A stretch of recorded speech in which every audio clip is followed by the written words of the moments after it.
Alright, so we've made not that much progress in the last few days. I'm waiting on a few supplies to come, so I still haven't been able to glass the stringers on the inside just yet, but hopefully that'll happen Friday or Saturday, pending when this resin arrives. So I did take the boat to work on the weekend. I left my GoPro at home, so I didn't get any footage, but pretty simple kind of stuff there is I just did a bit more work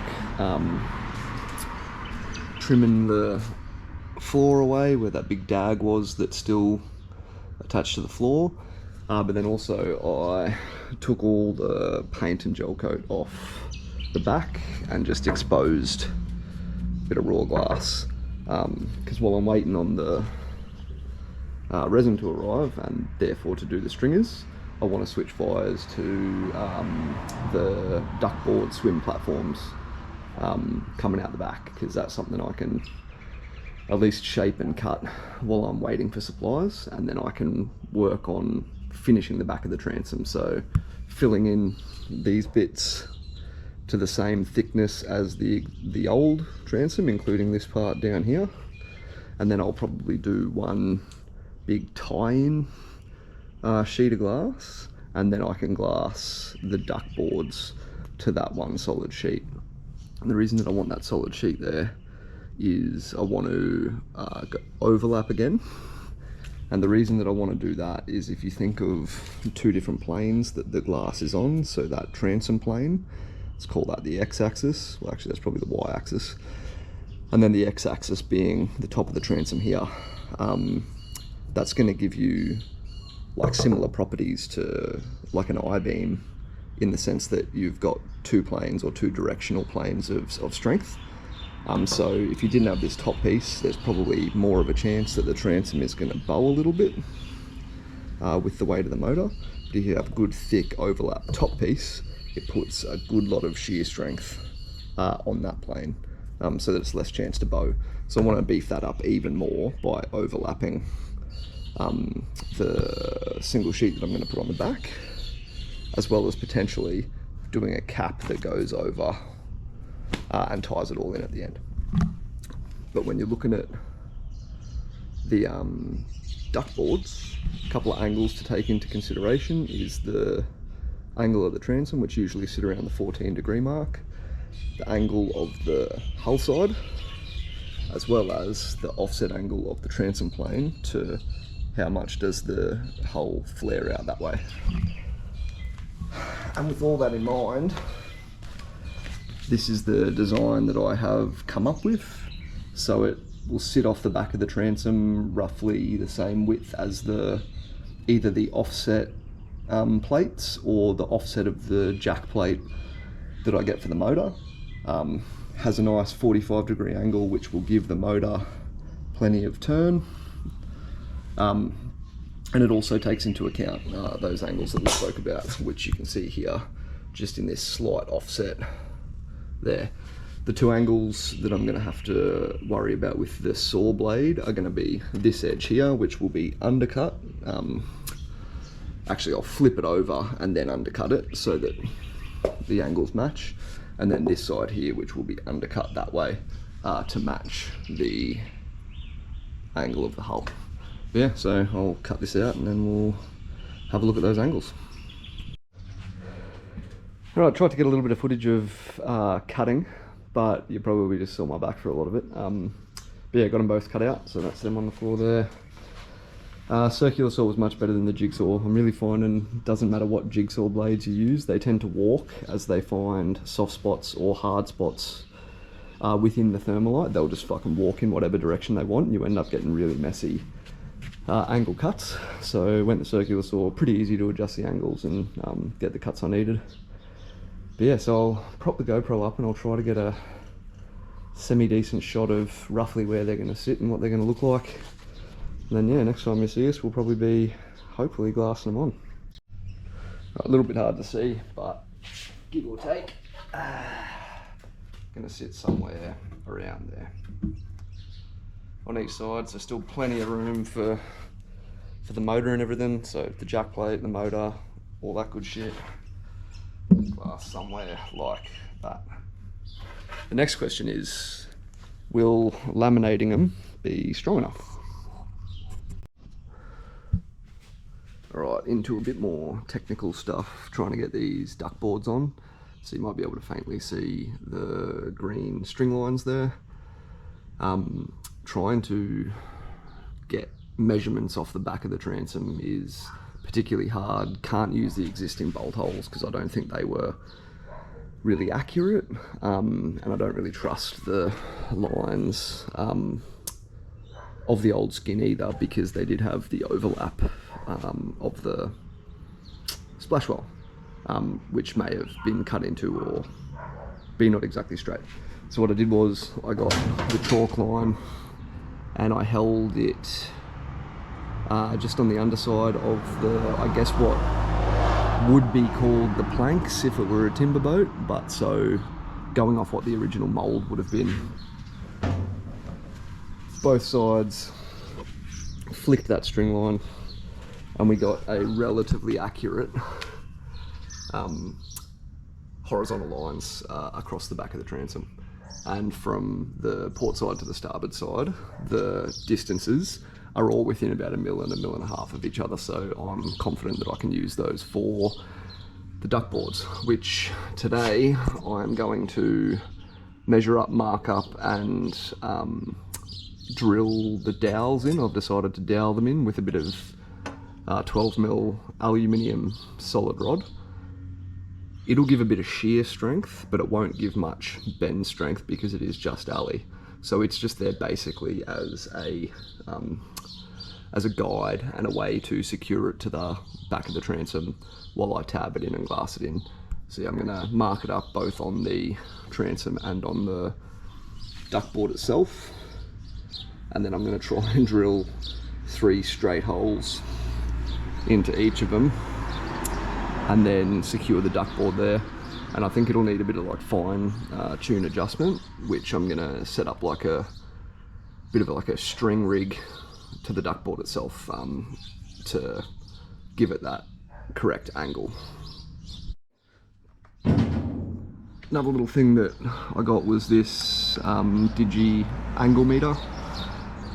So what I did was I got a straight edge running down the line of the hull and I zeroed off the angle meter, and then I measured the angle of the transom. It's in some places 10.5, in other places closer to 13 degrees. That is because this back skin is not completely flat, because the previous transom repair they didn't secure it with as many screws as I did, so there was a big bulge of like filler on the inside of the skin, which I wouldn't have been able to accurately remove and flatten. So I just went with what I got. I'll still be able to mount the motor to it, no dramas. It's not a disgustingly huge bulge that's going to stop me being able to do what I need to do. Just does make it frustrating when you're looking at getting angles like that. So if you see here, like this is not teared to what it is, but there's 8.2 degrees there, 10.3, 7.4. So a bit of a bulge in the middle, but we should be sweet. So I've determined that it's about a 12 degree transom angle. So that'll be what I offset the duckboards to, about 12 degrees. And then it'll really just be measure it off different areas, eyeball it with the line of the hull, eyeball it with the other duckboard, make sure everything looks good, because ultimately it's just going to be, no one's going to take an angle or a tape or anything to it. It's just going to be how does it look on the water and on the trailer. So that'll really determine like how close I stick to the angle. Hey, so duckboard 1 is drilled and doweled, and I've just got it propped in at the moment with that string set up just to kind of give it what I think the line should be. I think, kind of hard to see with the garage as the backdrop, but it is going to give the back just that little bit more dimension, a little bit more going on rather than just flat at the back. So yeah, I think that's going to work. worked pretty well. That's sitting at about 11 degrees offset to the transom. I'm going to keep mucking around with the string line probably this afternoon once one of the kids or the wife get home and can help me hold it up, and just see how it goes with particularly like the straight portion of these plank lines.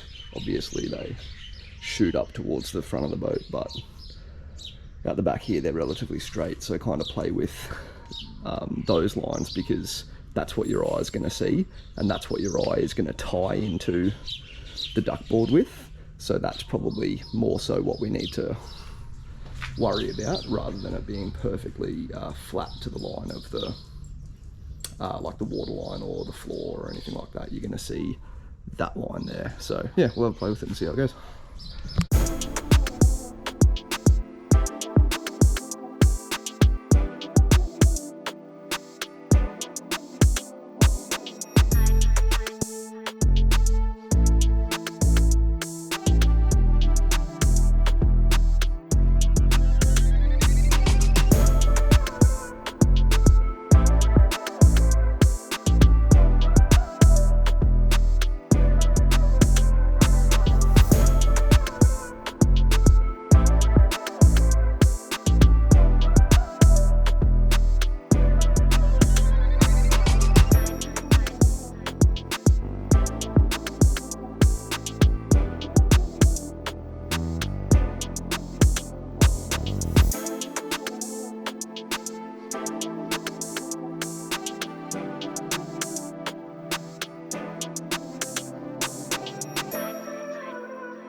Alright, that is both duckboards propped up more or less where I want them.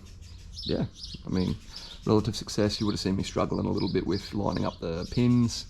That's probably just a bit of rushed measurement on my behalf, but we got there in the end. Like I said, those pins are just there to more or less hold it here, give it a bit of a guide, and it will create some shear strength.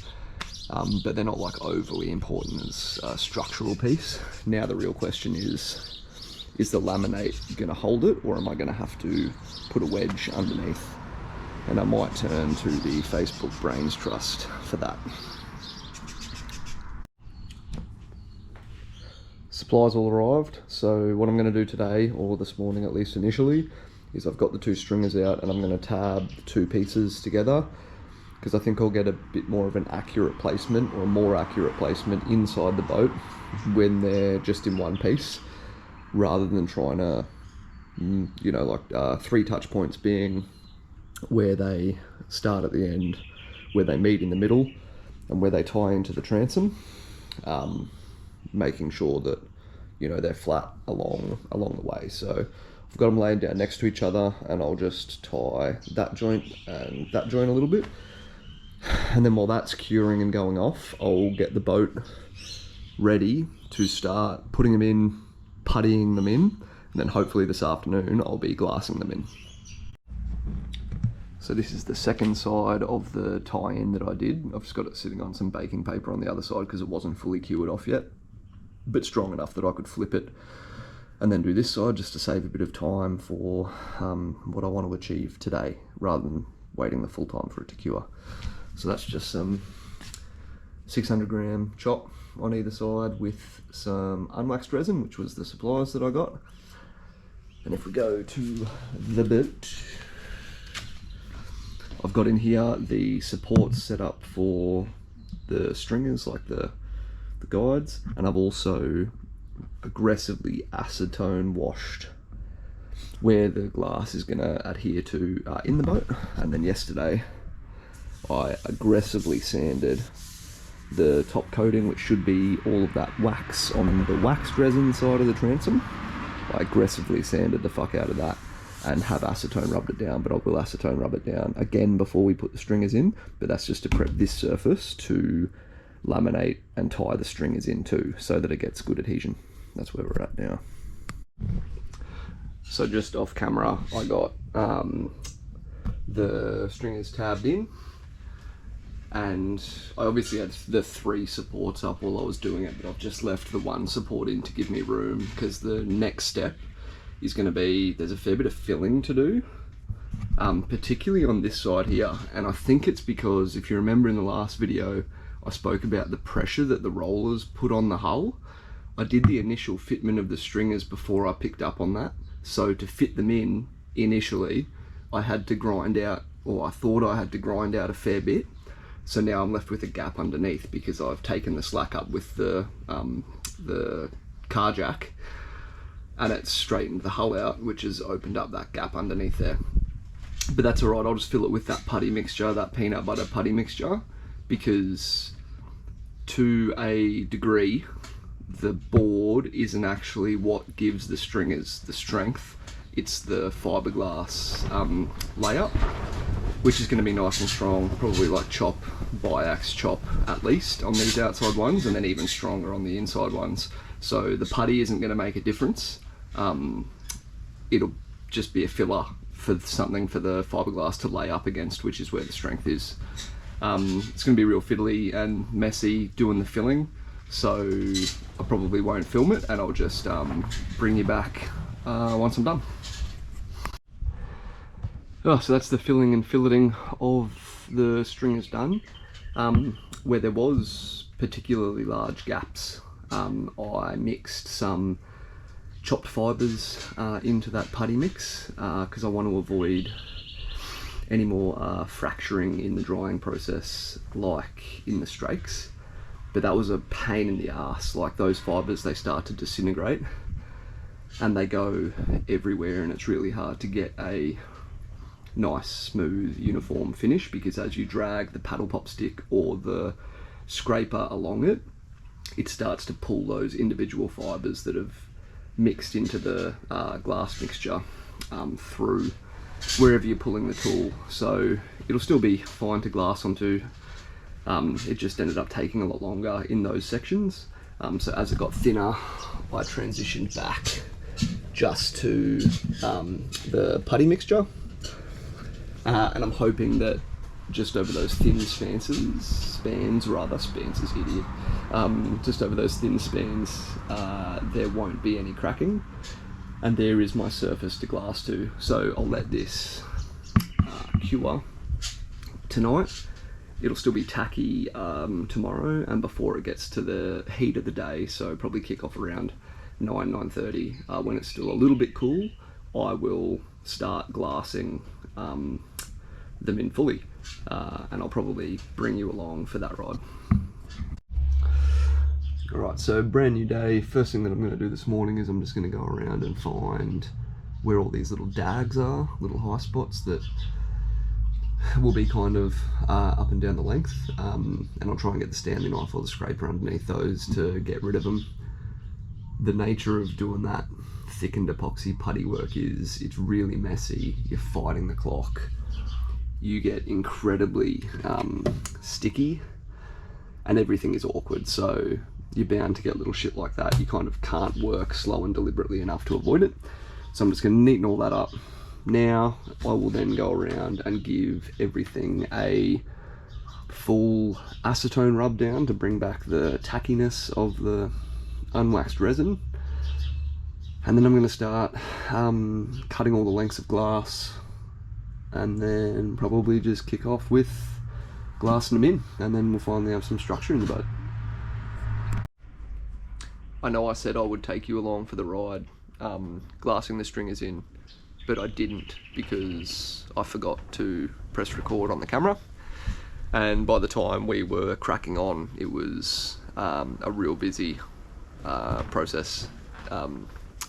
Full production line spec. There was 3 of us. A couple of the boys came around, but then one of them dropped off. So when it got down to 2 of us, it ended up being very full on, just mixing up new batches of resin, cutting bits of glass, getting bits of glass in. But it turned out sweet. So obviously, like, the top edges and stuff look a little bit rough at the moment because of the overhang of some of the glass. But I'll get rid of that shit tomorrow once it cures off a little bit. And there's a couple of little touch-up spots that I need to grind back a little before I can tie in, but I'll show you those in a sec. Alright, so what the layup ended up being was the 150mm or 200mm maybe wide 200 gram chop strand tape just in the corners as the initial corner tie-in. I then laid the 600 gram combo biax mat over, and that was roughly the full width of the full height, of the stringer, and then about another 50 to 100, depending on where you were along the length, of overhang onto the hull, and then a piece of 600 chop strand to finish, which was full height of the stringer, and then about 100 to 150, depending on where you are down the length, onto the hull as well. So initially, if you remember back to the previous videos, we had 1 layer of woven on each side. There is now 3 layers over each side, and these layers are actually bonded to good composite material instead of rotten ply. So that's a big win. What I'm going to do, like I said, tomorrow is I'll cut all the dags off. And then when I take the boat into work over the weekend to do the rest of the demo of the inside, I'll just take the sander and I'll round the corners off on the top of the stringers, because the final layer is going to be another run of 600 gram chop, which is going to wrap over the stringer to fully enclose them in. Even though it's composite material that can never rot or get impregnated with water, it'll be completely fucking water sealed, but it just gives it strength on all planes. So some things that I do need to tidy up, particularly down in like the corners down here, there was a little bit of issue when it started to kick where it wanted to lift a little bit, and that's going to affect my ability to tie the end into the transom, because I haven't done that yet. So I will smooth those out to make sure there's no air pockets or anything like impregnated into the glass that's going to fuck with the tie-in. And then yeah, I'm going to figure out a nice strong, probably very similar layup to what I did on the stringers to tie in to the transom itself. So there's already the tabs I put in yesterday, which is the 250 or 300 gram chop strand tape. So I'll probably then hit it with a bit of combo mat, and then some 600 chop to finish, and tie it in all the way around the stringer there. And I'll probably look for about 100 to 150 of tie-in surface, so that'll be nice and strong. But yeah, so that's like another big tick in the progress box. It took about 3.5 hours from woe to go, glassing those 2 in, but they have come up a treat. And I'm very happy with them, and you can already feel a difference in rigidity and strength in the hull. I'm actually pretty keen, or one of the most things I'm keen for now is tomorrow morning, once it's fully cured or cured off enough, is lowering the dodgy setup at the back and seeing how much stronger the hull is against the rollers of the trailer now that we've got structure back in. But yeah, it feels really fucking good getting structure back into the boat. So it's a shame I didn't film any of the process of this shit, but I'm going to do the duckboards over the next couple of days, and I will set the camera up, and that's a lot less stress kind of fucking working environment. I'm just standing out the back doing those, so I'll bring you along for that.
so what you saw in the footage just then of me doing the tie-ins was basically what you missed of me doing the stringers anyway.